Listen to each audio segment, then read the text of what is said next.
quelles sont les nouveautés ou même les fonctions qu'on a tendance à oublier qui font partie de Google Classroom et qui pourraient simplifier notre vie.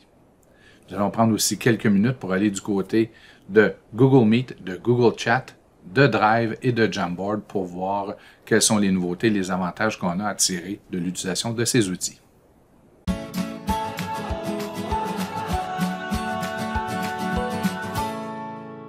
Bon, quelles sont les véritables nouveautés ou les fonctions qu'on a tendance à ignorer dans Classroom qui peuvent simplifier votre vie?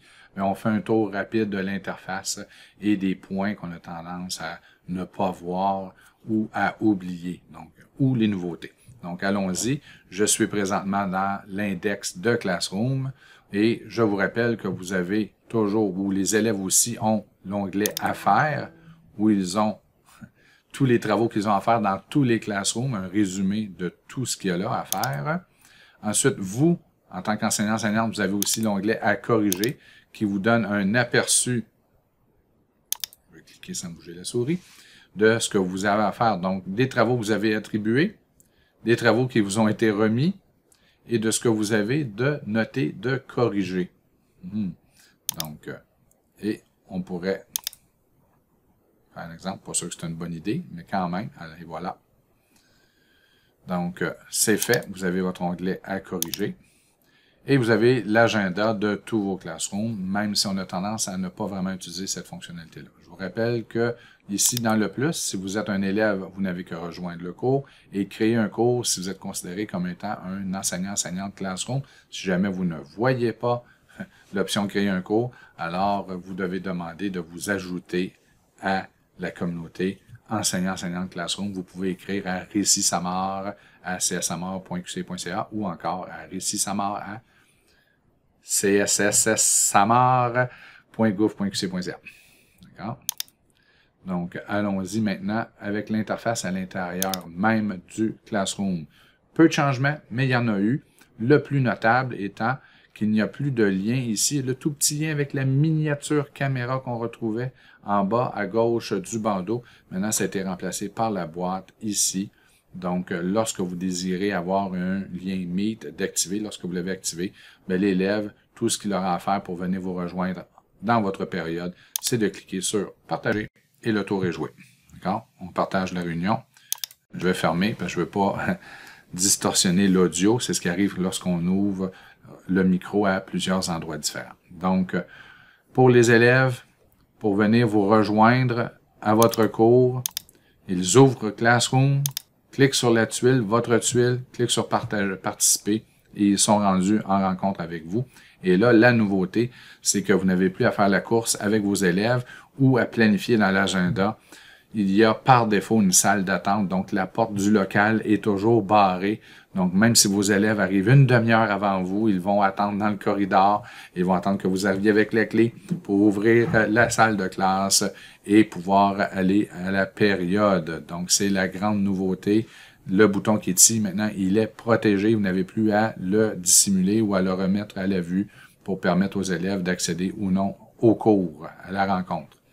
Dans Travaux et devoirs, peu de changements, mais quand même, un élément qu'on a tendance à oublier, c'est que lorsqu'on déclare ou qu'on programme un travail ou un élément de documentation, sur les fameux 3 points, vous pouvez toujours copier le lien. On le sait, bien des gens qui utilisent Classroom aiment aussi utiliser un autre outil de diffusion pour pouvoir inclure les parents, par exemple un Padlet. Donc, vous pourriez, dans le Padlet en question, si vous faites ici, copier le lien, ou que ce soit le courriel, un Teams, un Google Chat, peu importe l'outil de diffusion, un site web, vous pourriez inclure le lien vers le devoir et l'élève, en un clic, sera dirigé directement vers la tâche à accomplir. Donc, c'est une fonctionnalité qu'on a tendance à ignorer, mais si vous avez un besoin, alors rappelez-vous que pour le devoir, même chose pour ici, un élément de documentation. Vous pouvez copier le lien et ça va pointer l'élève directement vers cette tâche à accomplir ou document à consulter ou site web à consulter, peu importe ce que vous y avez associé. Pour ce qui est du drive associé au cours, donc ça, il s'agit du drive où les élèves vont pouvoir voir tous les travaux qu'ils ont faits. Vous, en tant qu'enseignant, vous allez pouvoir consulter les travaux de tous les élèves. Mais les élèves, eux, ne verront que les leurs. D'accord? Et il ne s'agit pas vraiment d'un document, d'un répertoire partagé. C'est vraiment là où on va revoir ou avoir accès à tous les travaux faits par les élèves. Si jamais vous, en tant qu'enseignant, vous aimeriez avoir un dossier que vous partagez à un ou plusieurs groupes, et à chaque fois que vous ajoutez un élément dans le dossier, c'est mis à jour dans les classrooms, voici comment faire. Donc, regardez, je m'en étais déjà fait un ici. Mais on va recommencer. Donc, allons-y. Dossier. On va l'appeler partage élève. Bon, partage. Et on va l'appeler 2022. Voilà. J'ai ici 2022 partage. Et là, je vais obtenir un lien en lecture pour tout le monde. Donc, limité, non. Je veux que ce soit tout le monde. Ou Centre de service scolaire des Samars. En lecture, je copie le lien. Et je m'en viens dans le Classroom. Pardon, dans le Classroom. Je vais prendre celui-là, on va être plus proche. Je crée un élément de documentation.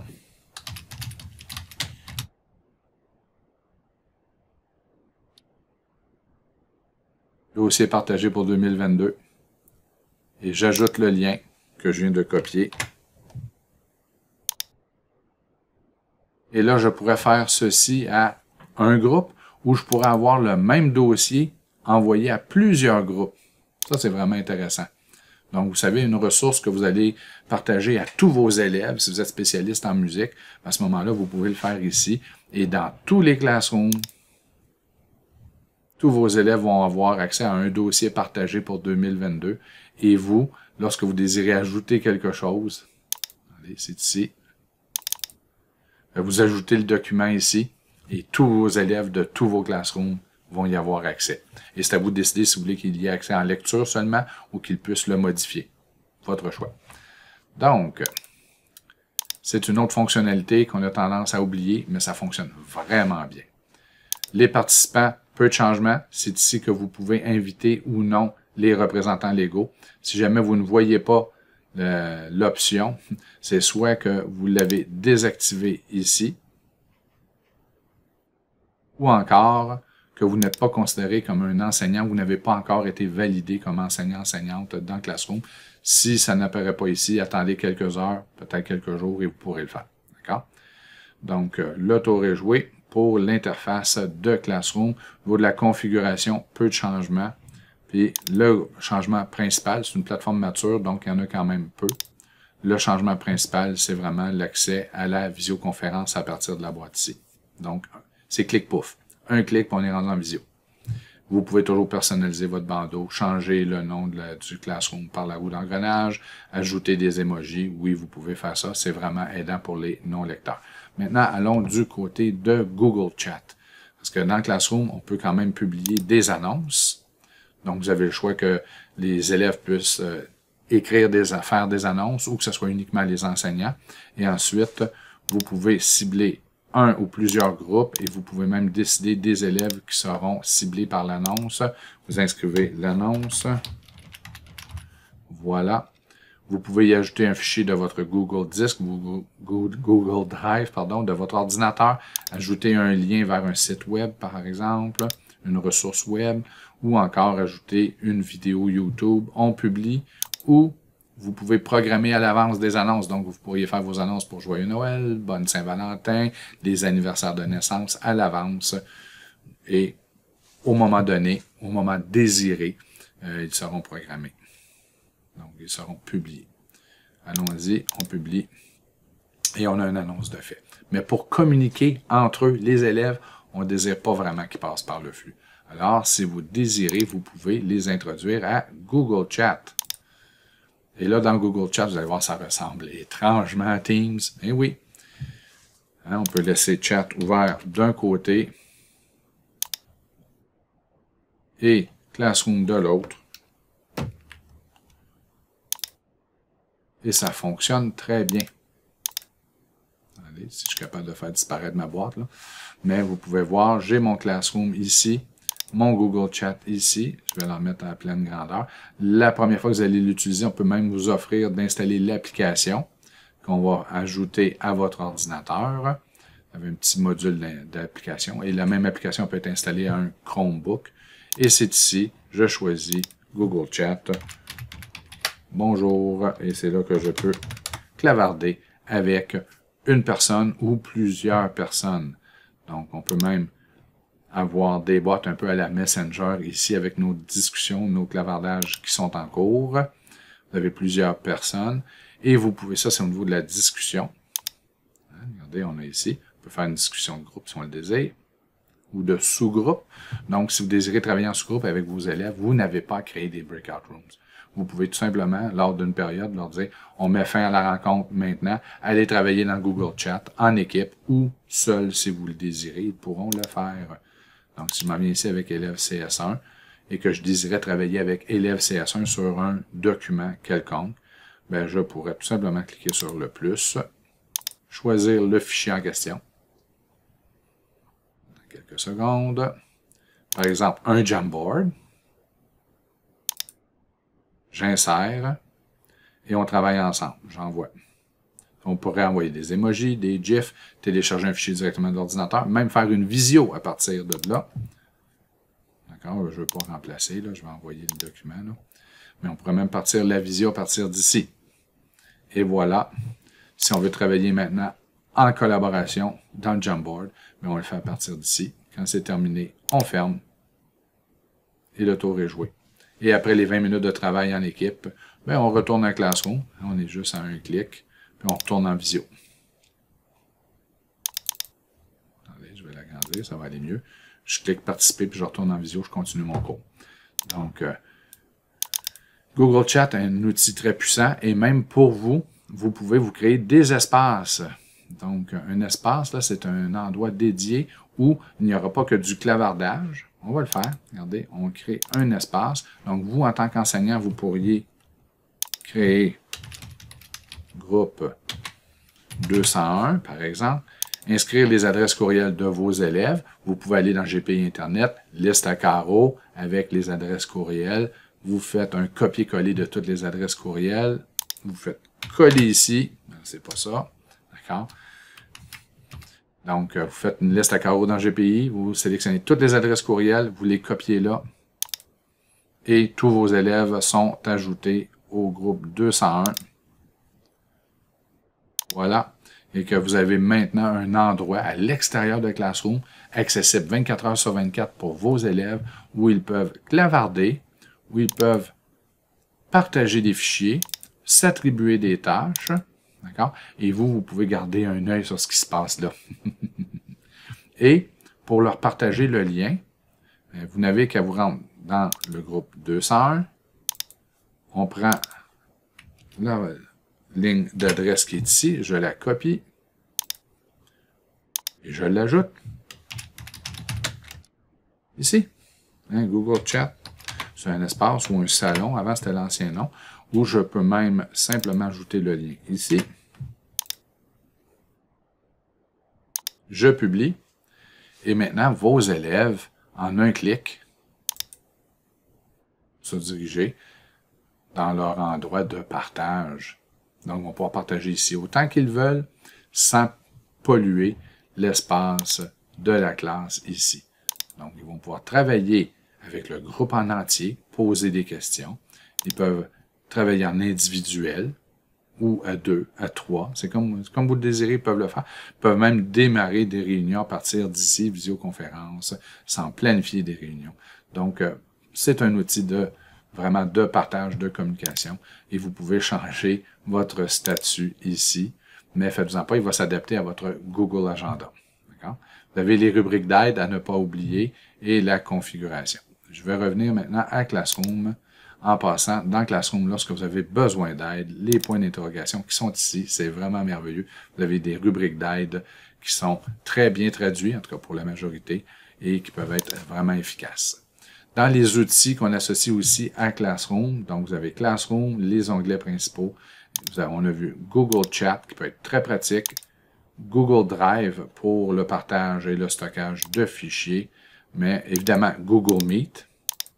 Et là, j'ose pas trop entrer dans Google Meet puisque ça a tendance à faire distorsionner le son. Mais dans Google Meet, vous avez aussi accès à un outil qui est vraiment pratique, qui est Jamboard. Donc, Jamboard, qui est le tableau blanc de Google, qui est vraiment pas aussi développé que Google Smart Notebook, pardon, mais ce n'est pas le but. C'est en gros, on veut offrir un tableau blanc accessible en 10 secondes. Donc, on fait un plus et on a notre tableau blanc. Donc, si vous désirez écrire avec un crayon, si vous êtes en classe sur votre TNI, vous pouvez l'utiliser. Si vous voulez l'utiliser en mode plein écran parce que vous trouvez qu'il y a beaucoup d'espace perdu, on fait F11. Et on peut effacer, évidemment. On peut ajouter un pense-bête.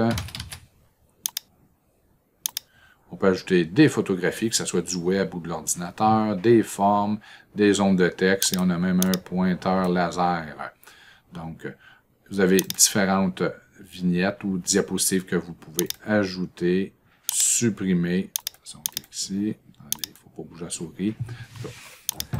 J'ai une souris sensible. Et voilà, supprimer. Et vous pouvez aussi ajouter des diapositives simplement en cliquant sur la flèche de gauche. Donc, c'est Jamboard, c'est accessible en quelques secondes. Et c'est même intégré dans Google Meet. Donc, quand vous êtes dans Google Meet, vous pourriez dire « Ouvrez Jamboard blanc » et vous faites la démonstration. Et vous pouvez même l'ouvrir en écriture pour les élèves. Donc, vos élèves à distance pourraient contribuer sur le même Jamboard que vous. Donc, dans Classroom, dans Google Meet, ça se fait bien. Allez voir la capsule Google Meet pour 2022 si vous voulez plus de détails. Donc, ce sont les outils qu'on utilise le plus régulièrement avec Classroom. Donc, Jamboard, Drive, évidemment, vous avez les outils comme Doc Slides. En passant, dans Google Docs et dans Google Slides, il y a des nouvelles fonctionnalités. Si vous n'aviez pas remarqué, lorsque l'on travaille avec des gens, en ce moment, je suis seul, mais on a accès à une zone de clavardage. Donc, allons voir ici. Regardez, nous sommes deux, que je pourrais appeler en visio mon collaborateur. Ah ben non, je ne peux pas. Il n'est plus en ligne. Ah oui, regardez, c'est apparu. Je pourrais aller l'appeler en visio. Ou encore, on peut apparaître le chat. Donc, on peut clavarder en même temps qu'on travaille.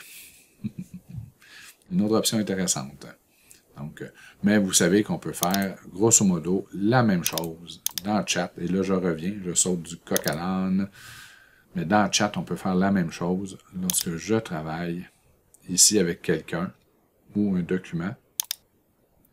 Regardez, on reste dans le chat, on peut continuer à clavarder et on est dans le document ici. Donc, on pourrait travailler à 3 ou 4.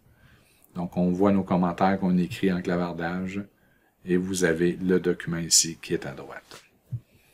Donc, plusieurs options qui sont offertes à vos élèves et vous. On vous souhaite de bien vous amuser. La capsule est assez longue comme ça.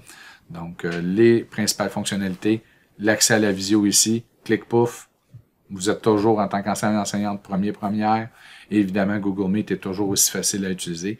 Et il y a de nombreuses nouvelles fonctionnalités qui ont été ajoutées. Donc, prenez le temps d'aller lire, d'aller regarder la capsule Google Meet 2022. Salut, bye bye.